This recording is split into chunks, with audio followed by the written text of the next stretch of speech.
Hi, I'm Paula Hylton, and I'm an upper school psychology teacher at Cannon School, and this is IntroPsychSessions. Welcome to IntroPsychSessions, Season 3. I'm your host, Garth Neufeld. In Season 2, I overhauled my Introductory Psychology class and chatted with a bunch of amazing teachers of psychology about the process. Then, some of you emailed me with questions or comments. So I invited you to take the intro psych discussion further. These are our conversations, and we hope you'll all enjoy Intro Psych Sessions Season 3. All right, Paula, welcome to Intro Psych Sessions Season 3, and thank you for taking the time to talk with me today. And you, by the way, I think you teach at a high school, right?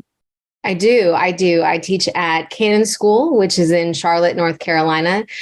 We are a small independent school. Oh, very cool. What does that mean exactly? So it's a private school, and it's not affiliated with any kind of religion or special entity. The students that attend just pay, very similar to like a college or university. Okay, very cool. And you teach AP psychology there, is that right?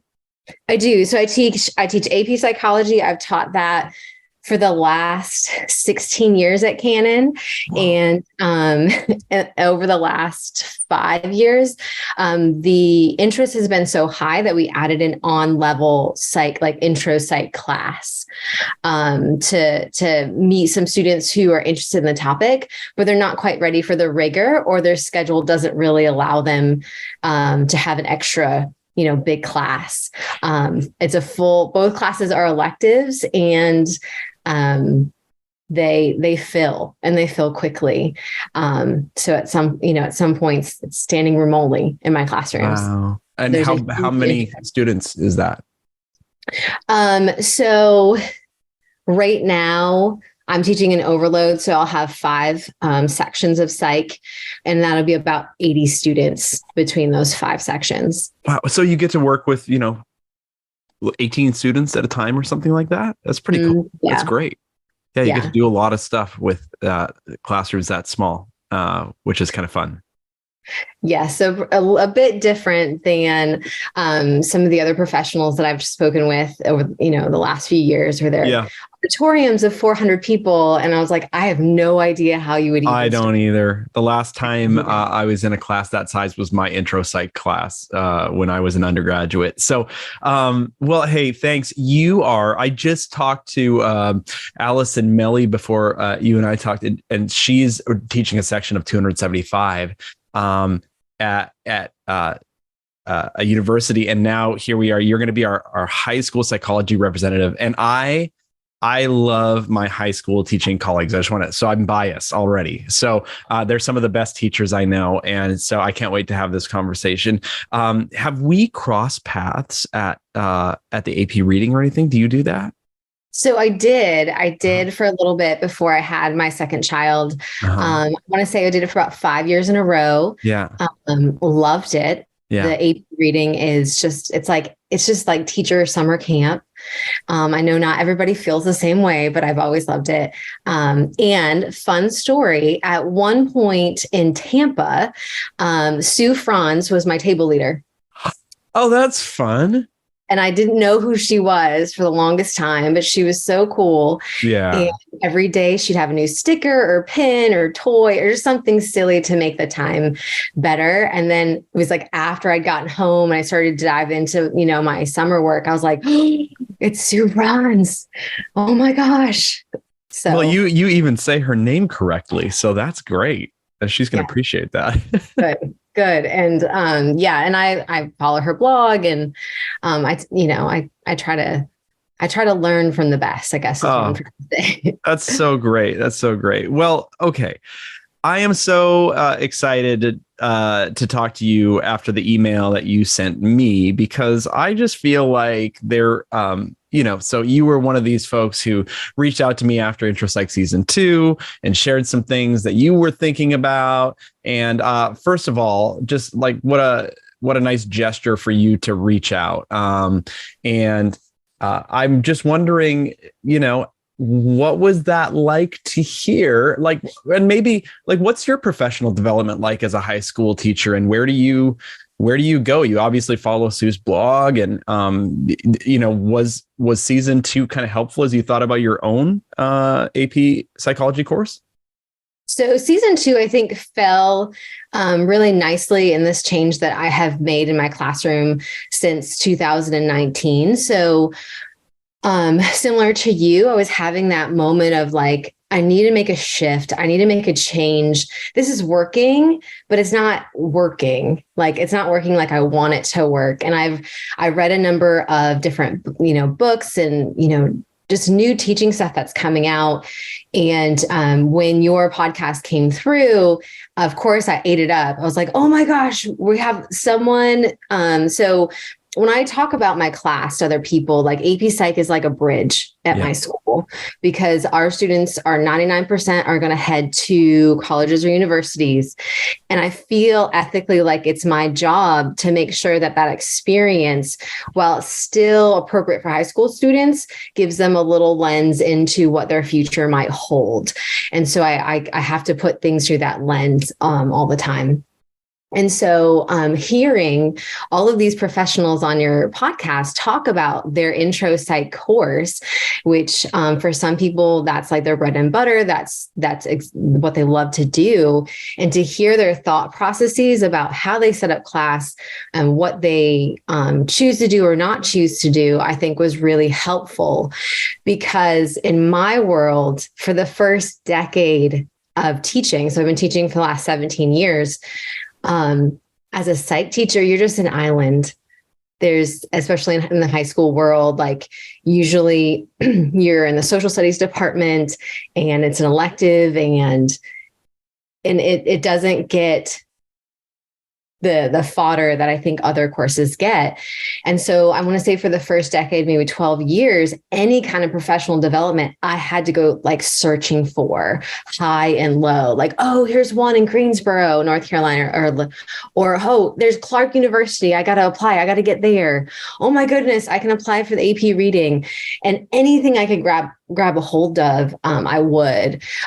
So just simply having, I don't remember how many episodes, 8 episodes you had, of being able to listen to the conversation of these professionals, where I know my classroom can't be your classroom, but I can take bits and pieces to set my students up for success, if that makes sense. Yeah, that's great. Did you end up doing the Clark workshop? I did. Oh, cool. It was the summer before I got married. And I actually live in upstate, or my parents live in upstate New York. So I made a big road trip of it, Oh, fun. Yeah. I think it's now, it's pretty competitive, right? I think they get a lot of applicants for that. So that's really neat that you were able to do that. Mm-hmm. They do, because for high school psychology teachers, it's not as abundant. Like, we don't necessarily know about the different conferences that go on around us, especially if they're advertised more for higher ed.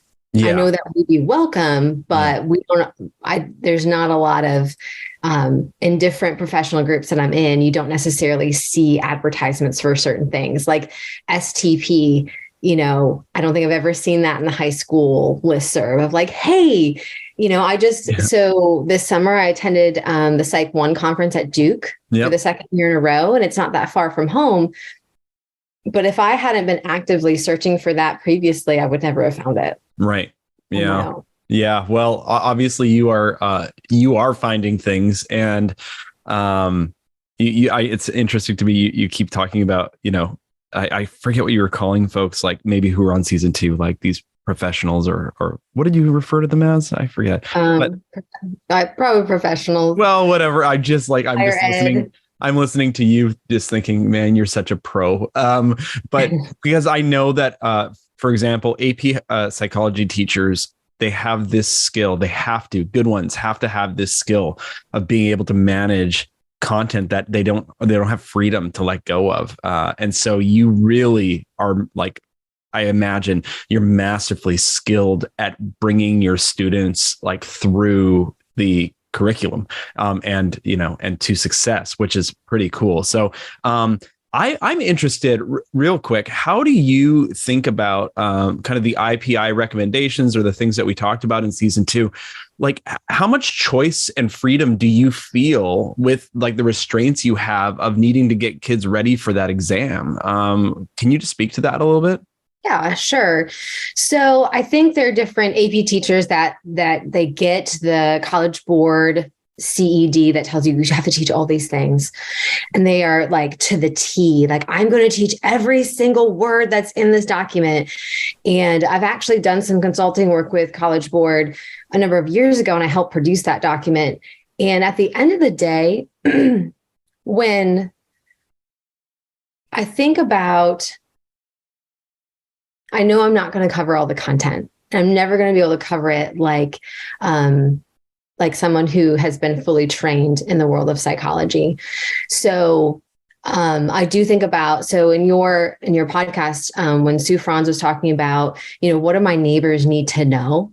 Mm-hmm. I think about that. I think about like, there are certain things I'm going to spend a little more time on. And there's some other things that I'm just we might have to just mention it and we're going to move on, but I'm not going to lose sleep over it. And it's going to be okay.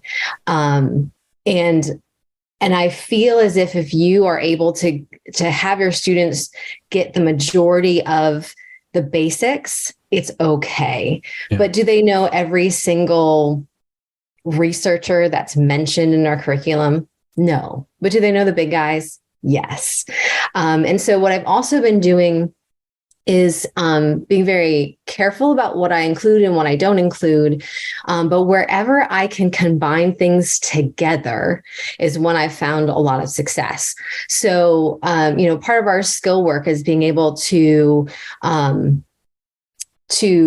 understand graphs and data. And so I couple that with a project my students do in the fall where they do their own independent sleep study. So they're learning about sleep. They're learning about how to gather their own data, how to produce graphs and analyze their data. And on top of that, I ask them to study something else about themselves that they can put on a scale or that they can quantify. So some might pick mood or happiness or energy or productivity, something that's much harder to measure. So they get some practice and learning how does someone create a scale for this?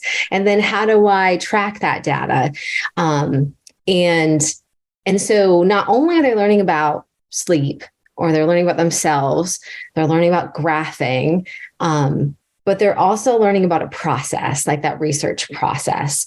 And they're also learning a very important skill of wellness about how, I really need to track my sleep. And oh my goodness, look what happens when I do get a little more sleep, because, when they start to track it, some of them tend to be like, oh, I really should go to bed. Mrs. Hylton's going to see how, little sleep I got, which is okay. Yeah. And it's messy and it's hard, but they get a lot of value out of it. So trying to make it worth their while.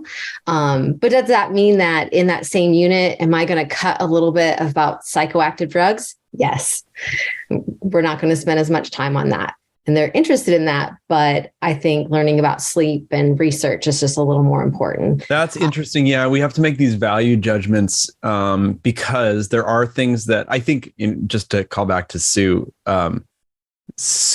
if I'm, hopefully I'm correct in remembering this, that what Sue, the way she approaches it is the students are going to find that interesting anyway. So I don't need to cover it, which is, I think that's good. So they're intrinsically motivated to learn some things, but I do think we make these value judgments of, where we're going to spend our time based on what our kind of intentions are for the course. And it sounds like one of your intentions, you're so prepared. You sent me something ahead of time. I was reading through it, but one of your intentions is really to make the course helpful to students' lives, right? You want to just talk a little bit about, how you do that and why you do that? Yeah. So one major goal that I made after a big transition in 2019 was that I wanted my students to learn how to learn. And I also needed to really look at how I was teaching, to really look at, like, am I teaching in a way that is actually sound, that is what my students need in order for them to retain and to process this large amount of information that this course requires of them. And I was successful in the past. So those other methods worked, but there was always this group that I felt like there was some learned helplessness there, that they were never really given the right idea about how to process the information. So I made a big shift. I read Make It Stick by Peter Brown and Friends, and about like retrieval practice and the testing effect and the spacing effect and all these things that, we had mentioned in the memory unit of psych, but I was like, oh my gosh, why am I not applying this to the classroom? And we read another book called NeuroTeach, which also takes the science of learning and helps us integrate it into the art of teaching. And so it became a goal that if my students are going to participate in this course, I want them to learn how to learn. So as we're going through the content, I'm also using the language and also saying, okay, so we're going to take this little exit ticket. This is a form of retrieval practice to help you actively work with the material. And they do a little reading from Make It Stick to help them do that. So that's one of my main goals, is to make sure that they learn how to learn, because they're not getting it in other places. And especially for my students, again, 99% are going to go off to college, university. And if no one's ever sat them down to talk about, well, these are better study habits than others, they're not going to be very successful. So I wanted my legacy of that class not just to be like, oh my gosh, that was a hard class, and oh my gosh, we learned a lot of fun stuff, but something that they can take with them, in 5 years, do they still have something that they can still use wherever they are in life? And at the same time, I may be the only time that these students actually take a psych course, which you might feel also in your intro psych classes. Mm-hmm. And there's also that pressure. If I'm the only time that they're ever going to see this material, I got to make it good. I got to make sure that they're going to get stuff that isn't just applicable in this moment, but later in life. So the sleep study is one of those where I really make them sit down and think about, like, how am I sleeping? Am I getting enough sleep? In my honors level class, we do a 10,000 step challenge. I compete with my students for a month, and I say, I want you to get 10,000 steps every day. And you can use whatever measurement to measure that, your phone, you can get a watch or whatever you want. I just need to see if you can beat me. So in that unit, we talk about sports, and we're talking about stress, and we're talking about movement and exercise, to get them to see. And in those moments, students, they'll put in their data for the weekend. They're like, oh my gosh, I didn't move at all. And they look at their steps, and they have like 1,000 steps. Like they may have gone up to go to the bathroom a few times. Right. It really makes them think about, what am I doing? I also do an interview project where my AP students, again, are working on their research skills, and they are asked, I do it in development. So at the end of the developmental unit, I ask them to find someone who's over 50. It could be a parent, grandparent, relative, friend, whoever, whatever it is. I just chose 50 as the age. And they have to create interview questions with this person that hits on different major theories in development. And then they have to do all of the appropriate things, like asking for permission and letting them know what it's for and thanking the person.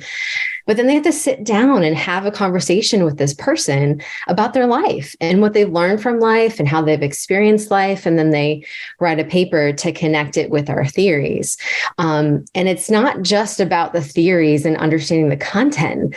It has to do with making connections, right? Mm-hmm. So some of these students, maybe they've never sat down with a parent and had some deeper conversations, or a grandparent, or a relative, or, their favorite teacher, whatever it is. So it's not just about the content and learning how to do, qualitative research. It's also about building positive connections with other people. So I want them to learn how to learn, but I also Yeah. want them to learn how to live a good life. You're that giving way. them these skills. I know you mentioned to me in an email that when I think we talked about in season 2, we talked about the skillful psychology student document that you didn't know about it, but when you read through it, you thought that's good. My students are in a good place. It was a check-in, right? I actually love that document for that purpose, that it's very easy to compare against your class. Right. Yes. Yeah. I pulled it up. I have it saved right here on my desktop, and it just felt really good to read through it. Because when I was listening to it, I was like, I don't know what this is. I better double check this to make sure I'm doing this right. And I went through it and I was like, okay, we're good. Yeah. We are good.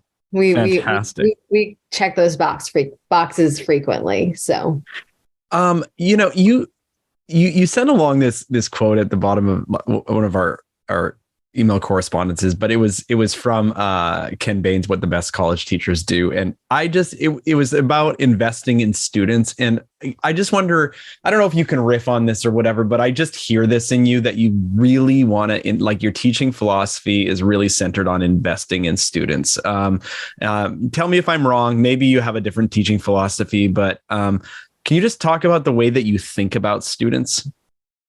Yeah, of course. So, at Cannon School, part as a faculty member, and I've been there for the past 16 years, our goal is to be a relational school, to have relationships with our students, to know our students, and to be passionate about what we do.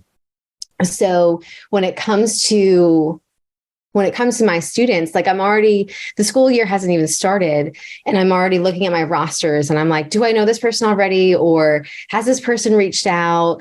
It's all about building relationships and letting them know that you care, letting them know that this is a partnership, that I am leading them. I'm showing them, I'm sort of coaching them through this material, and showing them my passion. But at the same time, they also have to reciprocate. That it's not just on me, that it's on them too. And when you show them that you care, when you show them that you're passionate, when you show them why this is worth it, they build on that. And they're like, yeah, let's go. This is going to be hard, but I'm going to keep coming to class. I'm going to keep doing this. And I love that quote from Ken Bain. It's actually on my year syllabus that I have for my contract that I have students sign at the beginning of the year, because this is an elective. Most of my students are seniors, just reminding them of how I need them to think and behave as far as their classroom demeanor. And that's quoted at the bottom. And I read that every year for students, for that reminder to say, hey, like, we're in this together. I'm going to be in here 110%. You got to give me, you got to meet me halfway at least. Do you have it in front of you? Do you want to read that for folks real quick? I do. So it comes from Ken Bain, What the Best College Teachers Do. Page 139. In contrast, the best teachers we studied displayed not power, but an investment in the students. Their practices stem from a concern with learning that is strongly felt and powerfully communicated. Most important, Jeanette Norden argues, our teaching must communicate that we have an investment in the students and that we do what we do because we care about our students as people and learners. Yes, there are rules, and sometimes strongly stated ones, but those requirements are pared to the bone and stem from a contract, a strong bond of trust between the teacher and the learner.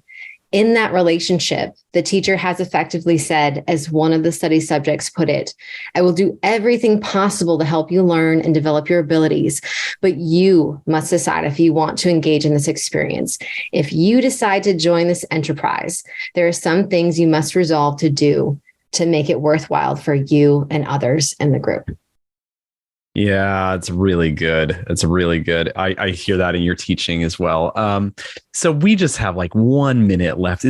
I know this has just gone so quickly. Is there anything else that you want to touch on before we end today? I think we've covered a lot of things. Yeah. So far, We talked about the skillful psychology student.